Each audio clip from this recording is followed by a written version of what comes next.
지역별, 국가별 혹은 동맹들로 구성된 그룹은 가장 상대하기가 까다로운 그룹입니다. 특히나 지금까지 전통적으로 가장 깨기 어려운 그룹은 바로 서방의 그룹들이라 할 수 있습니다.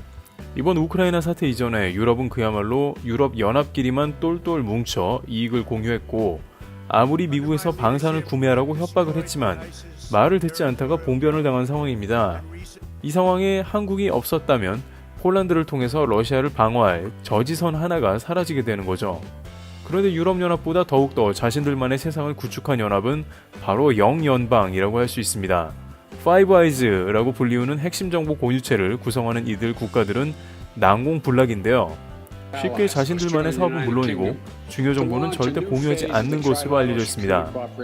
이번 러시아 프리고진, 쿠데타, 반란 상황을 미국은 알고 있지만 아무에게도 말하지 않았고 오직 영연방 국가인 영국에만 반란이 발생할 것이라고 공유한 것으로 알려져 있습니다. 또한 안보 분야는 물론이고 군사나 첨단 분야는 더욱더 다른 국가들이 끼어들 틈이 없는 상황인데요. 이는 세계 최강 미국이 자리하고 있으니 대부분 이권을 자기들끼리 나눠 갖기가 더욱 수월합니다. 프랑스가 호주에서 받은 50조 원짜리 잠수함 사업을 단번에 미국이 가져간 것은 유명한 일화입니다. 하물며 프랑스 같은 G7 선진국도 그러한데 다른 국가들은 더욱더 배견할 재간이 없는 상황인데요. 그런데 최근 영연방 국가들은 그럼에도 불구하고 동북아시아의 한국에 이권을 내주고야 말았습니다.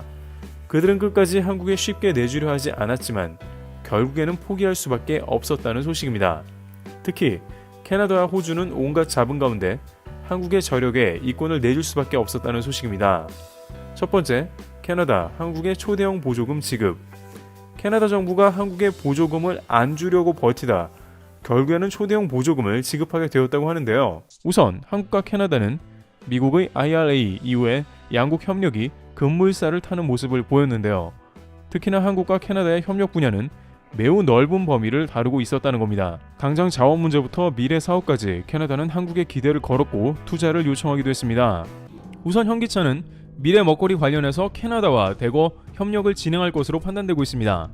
캐나다는 천연가스 매장량이 풍부하며 탄소 저장 등 지리적인 이점과 수소연료 전지 분야가 유력합니다. 캐나다 주 정부는 수소산업 육성 정책을 펴고 관련 산업체에 보조금을 지급하고 있습니다. 현대차는 앞으로 수소차 관련해 관련 인프라 등 캐나다 측과 협력하고 투자를 늘릴 것으로 보입니다. 현대차가 캐나다를 특히 주목하는 이유는 만약 한국이 캐나다에서 배터리 등 각종 제품을 생산하거나 캐나다에서 물품을 조달할 경우에 미국의 인플레법 보조금에서 제외되지 않는다는 것입니다. 이는 한국뿐만이 아니라 독일 역시 마찬가지인데 캐나다에서 각종 배터리 원료를 수입하려 하는 것이죠. 캐나다의 엘버타 주지사는 한국이 캐나다에도 관심을 가져달라며 수차례 강조한 바 있는데 이제 현기차에서 본래 크게 고려하지 않았던 캐나다를 미국 IRA로 인해서 투자를 안 할 수가 없게 된 것이며 특히 앞으로 수소차 분야에서는 현기차의 수소차 트럭을 비롯해 각종 협력이 확대될 것으로 판단되는 것입니다. 어떻게 보면 미국과 진행하면 될 일이기도 하지만 미국 변수 때문에 캐나다도 떠오른 상황인 것입니다.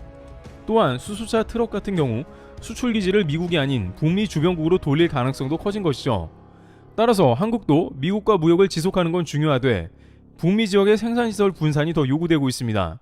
캐나다뿐만 아니라 멕시코 등 미국 수출 기지를 좀 더 다변화하고 미국 공장도 올인하지 말라는 것이며 기존 멕시코 기아차 공장의 확대를 비롯해서 최대한 위험을 줄여야 한다는 의견이 나온 것입니다. 미국에서 일자리를 내줘봤자 생산 단가가 올라가는 등 좋을 게 없는데 여기에 뒤통수를 맞을 수 있다는 것이죠. 여기에 현대차뿐만 아니라 LG 에너지 솔루션의 경우에는 캐나다 미래 사업과도 크게 연관되어 있습니다. 미국의 배터리를 공급하는 생산 기지로 한 포지션을 차지하게 되었기 때문입니다. 미국 IRA 법안으로 인해 캐나다는 혜택을 입었고 한국도 다양한 이유로 캐나다와 합작을 하게 된 것이죠.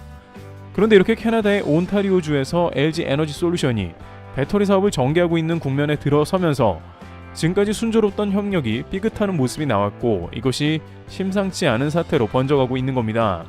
일각에서는 이 문제가 미국을 비롯해 호주 등 한국에 논란을 일으킨 국가와 비슷하다는 의견도 나오는데요.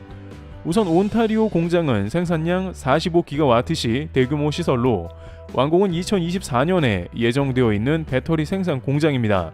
그런데 공사가 시작된 5개월이나 지난 지금 갑자기 LG가 공사 중단을 선언하고 나온 것이죠. 공사 5개월이 진행되었다면 상당 부분 진행이 되었고 인력이나 비용이 투입되어 공사 중단이 되면 안 됩니다. 그렇다면 LG 측의 손해가 막대하게 생기기 때문에 그만큼 중대한 일이 생겼다는 일인데요. LG 측은 컨텐전시 플랜을 즉각 가동했으며 이는 캐나다 정부 측의 문제라는 의견을 냈습니다. 애초에 캐나다 정부와 온타리오주는 LG 에너지 솔루션 공장을 짓는 대가로 막대한 보조금을 약속했습니다. 사실 LG 에너지 솔루션이 캐나다에 공장을 지을 이유는 미국 IRA가 없었다면 애초에 없는 일이었습니다만 미국 시장의 위험 분산을 비롯해서 캐나다 자원 이용, 북미 혜택 등을 받으려고 캐나다에 투자를 한 것이죠. 하지만 결국 캐나다 정부는 약속한 보조금을 LG 에너지 솔루션에 지급하지 않고 있어 이에 LG가 공사 중단을 한 겁니다. 소식통에 따르면 캐나다는 현재 LG 에너지 솔루션 측에 지급할 보조금이 없는 재정적 문제에 직면한 것으로 보입니다. 그런데 여기서 한 가지 짚고 넘어가야 할 사안이 나오는데요. 캐나다가 다른 데 돈을 줬다는 겁니다. LG 에너지 솔루션이 공장 건설을 중단한 이유 중 하나는 캐나다 정부가 폭스바겐에 보조금을 줬다는 건데요.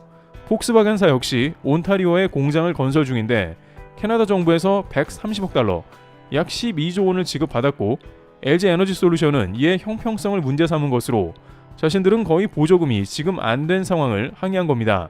캐나다 정부도 이해가 잘 안 되는 것이 이렇게 복수의 회사들이 온타리오주의 배터리 공장을 지을 때에는 반드시 자금을 분산해서 지급해야 합니다만 무턱대고 폭스바겐에 지급하고 돈이 없다고 나온 것이며 온타리오주와 정부는 서로 보조금을 지급하라며 떠넘기는 이해할 수 없는 상황이 등장한 겁니다. 일부 누리꾼들은 유럽 혹은 서방이라 먼저 지급한 건가? 한국은 그 순위에서 왜 밀렸나? 라며 분통을 터뜨립니다.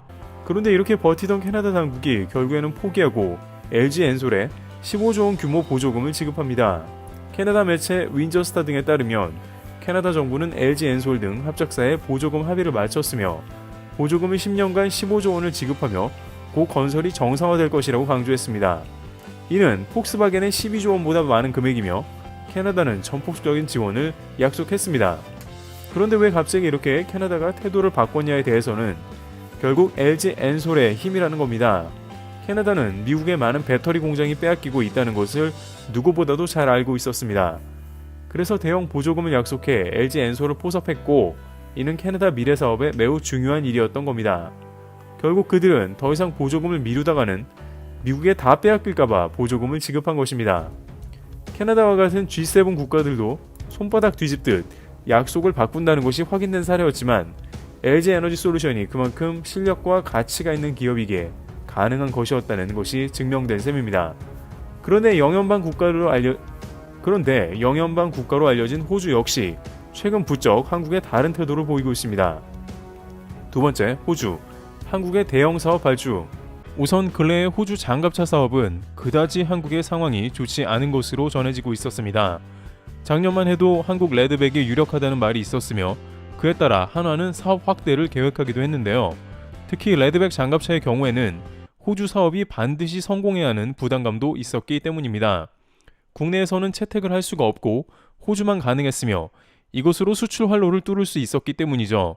하지만 독일의 복서 장갑차가 나타났으며 판세는 독일 장갑차로 기울기 시작했는데 독일은 이번 수주를 따내기 위해서 회심의 카드를 꺼내면서 유리한 판세를 만들기도 했는데요.